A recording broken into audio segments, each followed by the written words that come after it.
প্রতিবেশী রাষ্ট্র নেপালে যুব সম্প্রদায়ের বাঁধ ভাঙা বিক্ষোভ। নেপালের প্রধানমন্ত্রী ওলি পদত্যাগ করেছেন, কিন্তু তারপরও হিংসা থামছে কই। সেনার শাসনে নেপাল তবুও এখনও দেশ জুড়ে চরম অরাজকতা। আগামীকাল সকাল 6টা পর্যন্ত কারফিউ জারি রয়েছে, জানিয়েছে নেপাল সেনা।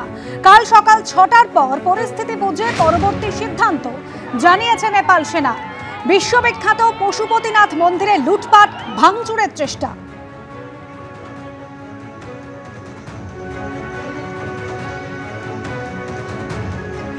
काठमांडू के दैनिक दिनचर्या आज कहा जाए तो सामान्य नजर आ रही है।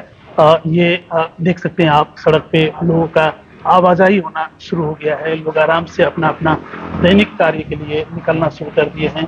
हालांकि आज सुबह से ही बारिश हो रही है और बारिश की वजह से जो है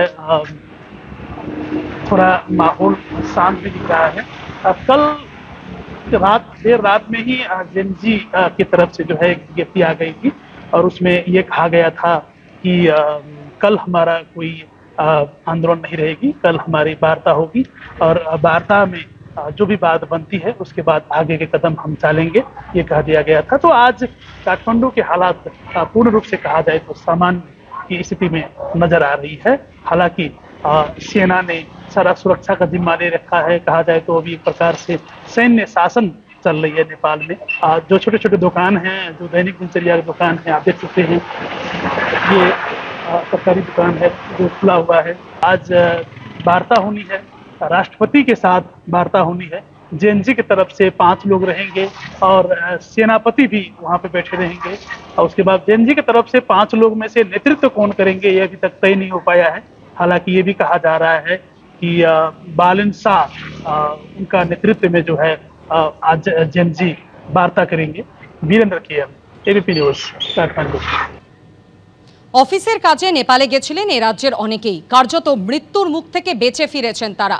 রক্সৌল সীমান্তে ঘরে ফেরার হিড়ে, আতঙ্কের উপত্যকা থেকে দেশে ফিরে স্বস্তি। তবে সেখানে পরিস্থিতি এতটাই ভয়াবহ ছিল যে অনেকে গাড়ির অপেক্ষা না করে হেঁটেই ফিরেছেন সীমান্তে। রক্সৌল সীমান্ত থেকে সেই ছবি তুলে ধরেছেন আমাদের প্রতিনিধি সন্দীপ সরকার। এই মুহূর্তে উত্তপ্ত অগ্নিগর্ভ পরিস্থিতি নেপালে। কর্মসূত্রে বহু মানুষ তারা নেপালের বিভিন্ন জায়গায় ছিলেন, তারা একে একে ফিরতে শুরু করেছেন। কলকাতার 3 বাসিন্দা, একজন বেহালার, একজন বউবাজারের, একজন সায়েন্স সিটি এলাকার, তারা কর্মসূত্রে গিয়েছিলেন, তারা ফিরে এসেছেন। এই মুহূর্তে বীরগঞ্জ এবং রক্সৌল সীমান্ত দিয়ে তারা ভারতে ঢুকেছে। পরশুদিন রাত্রেবেলা থেকে ঝামেলা শুরু হয়েছে। আমরা তো মোটামুটি নেট ছিল না, মোবাইলে কিছু বুঝতে পারছিলাম না। তারপর হোটেলের মালিক বলল যে এরকম গন্ডগোল চলছে, আপনারা একটা কাজ করুন, আপনাদের কাজ যদি মিটে যায় তাহলে বেরিয়ে যান। তো আমাদের কাজটা কমপ্লিট হয়নি, কালকে কোনোরকমভাবে কাজটা কমপ্লিট করেছি, আজকে আমরা ফিরছি আর কি। কোম্পানির গাড়িতেই যাচ্ছিলাম, কিছু ছেলে মানে 50-100 জন ছেলে আমাদের গাড়িটাকে চাকিয়ে তুলে নিয়েছে আমাদের সঙ্গে আর কি। মানে বসেছিলাম, গাড়ি চাকিয়ে নিয়ে বলছে যে আগুনে এটাকে দিতে হবে। আমাদের যে ড্রাইভার ছিল এখানকারই ড্রাইভার, ও নানা রকম রিকোয়েস্ট করে তারপরে ব্যাক করে আমরা বেরিয়ে চলে এসেছি। বলছে গাড়িটা আগুনে দিতে হবে, ঠিক আছে। আপনারা বললেন যে আপনারা ইন্ডিয়ান? না, সেটা ইন্ডিয়ান এসব কোনো ব্যাপার নেই। ওরা বললো, তখন ওই ড্রাইভারই ব্যাক করে নিল, অন্য ধার দিয়ে আমরা ঘুরে চলে গেলাম। অত লোক ওখানে 50-60 জন গাড়ি চাগিয়ে তুলে নিয়ে বলছে আগুনে ফেলে দেবো, হয়তো লাগারই। তারপর এই মানে এটা কবেকার ঘটনা? কালকে। রাত কাটালেন কি করে, কোথায়? হোটেলে। খুব মুশকিল থেকে পাড়া দিয়ে ঘুরে ঘুরে এসে হোটেলে আসলাম। আতঙ্ক চোখে মুখে, এবং তারা এই অবস্থায় তাদের কাজ ফেলে এই মুহূর্তে কলকাতায় ফিরছেন। কোনো রকমে প্রাণে বেঁচেছেন, মৃত্যুর মুখ থেকে সাক্ষাৎ ফিরে আসা বোধহয় একেই বলে। এবং এই মুহূর্তে রীতিমতো আতঙ্কে প্রত্যেকে। সুবিধার সাথে সন্দীপ সরকার, রক্সৌল সীমান্ত, বিহার। ভারতের সঙ্গে নেপালে মুক্ত সীমান্ত, সেখানে কোনো কাঁটাতার নেই। এখন নেপালে উত্তাল পরিস্থিতিতে সে দেশ থেকে জঙ্গিরা ভারতে ঢুকে পড়লে তা যথেষ্ট উদ্বেগের হতে পারে বলে মনে করছেন বিশেষজ্ঞরা।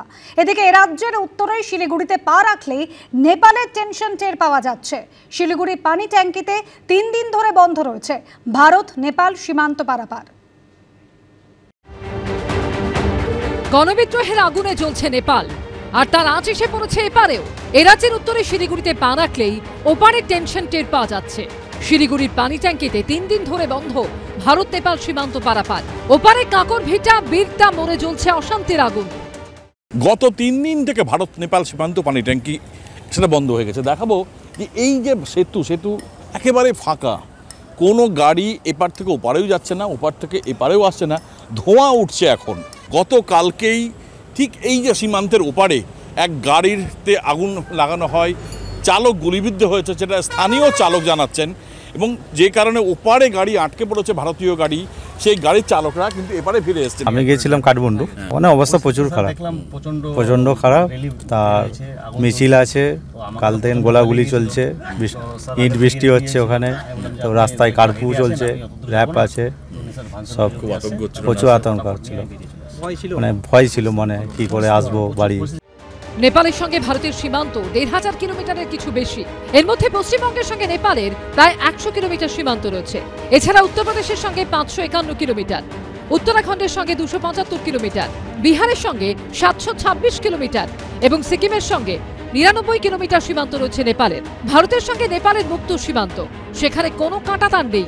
দুই দেশের মধ্যে যাতায়াত করতে কোনো পাসপোর্ট ভিসারও প্রয়োজন হয় না। বিশেষজ্ঞদের মতে এই প্রেক্ষিতে নেপালের উথাল পাথাল পরিস্থিতির জেরে সেখান থেকে লোকজন ভারতে ঢুকতে শুরু করলে তা ভারতের জন্য খুব একটা স্বস্তির হবে না। खड़े हैं इंडो नेपाल बॉर्डर के गौरी फंटा लाइन पर। यहाँ पर जो नेपाल में धनगढ़ी में बवाल चल रहा है, लगातार प्रदर्शन उग्र चल रहे हैं, आग लगाई जा रही है। वहाँ हालात बहुत बुरे हैं, अंदर सरकारी अंदर कैंप में सब आग लगा रहे हैं, पूरा पब्लिक वही है, पुलिस प्रशासन कोई सब भागे जा रहे हैं, वहाँ कोई नहीं। পরিজনদের জন্য উদ্বেগে কলকাতার মহেশতলার নেপালি পাড়াও। সত্যি বলতে গেলে রাত্রে ঘুম চটে গেছে, ওখানে কি হচ্ছে না, গুলি চলছে, এই সব দেখে না আমরা এত আতঙ্কিত। আমরা ভয় তো আছে সবাই, আমাদের তো সবাই ওখানে, এখান থেকে ফোন লাগছে না, কদিন ধরে ফোন করছি আমরা, এসব হয়ে অনেক টেনশনে আছি আমরা। নেপালের যে বর্ডার সেখানে কিন্তু পাকিস্তানি এস্টাবলিশমেন্ট খুব শক্তিশালী হয়ে উঠছিল। নেপালের মাটিতে দীর্ঘ কয়েক বছর ধরে চাইনিজ লার্নিং স্কুলস, উইচ্যাটের মতো যে সফটওয়্যারগুলো ব্যবহার করা যায় কমিউনিকেশনের ক্ষেত্রে, যেটা নেপাল সরকার এখনো ব্যান করেনি। নেপাল একটা বাফার স্টেট, ওপর দিকে চীন আছে, তাদের কোনো সি এক্সিট নেই। এই পরিস্থিতি খুব সূক্ষ্মভাবে এবং খুব শান্তভাবে ভারত সরকারকে মেটাতে হবে। ভারতের দুশ্চিন্তার আরেকটা বড় কারণ রয়েছে।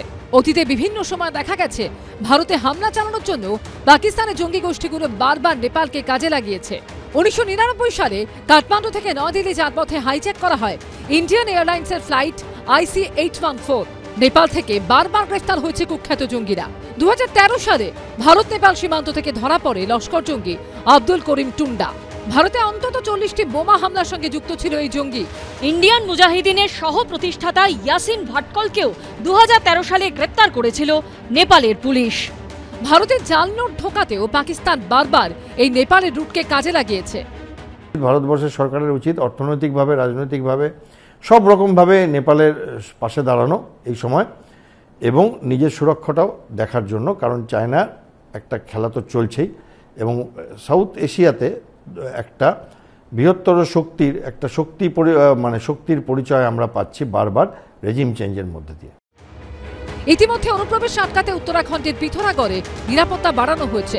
এদিকে শিলিগুড়ি থেকে কাঠমান্ডু পর্যন্ত সপ্তাহে 2টি করে বাস চালাতো উত্তরবঙ্গ রাষ্ট্রীয় পরিবহন নিগম বা NBSTC। আপাতত সেই পরিষেবা স্থগিত করা হয়েছে। সনদ শাহ, সত্যজিৎ বৈদ্য ও পার্থপ্রতিম ঘোষের রিপোর্ট, ABP আনন্দ।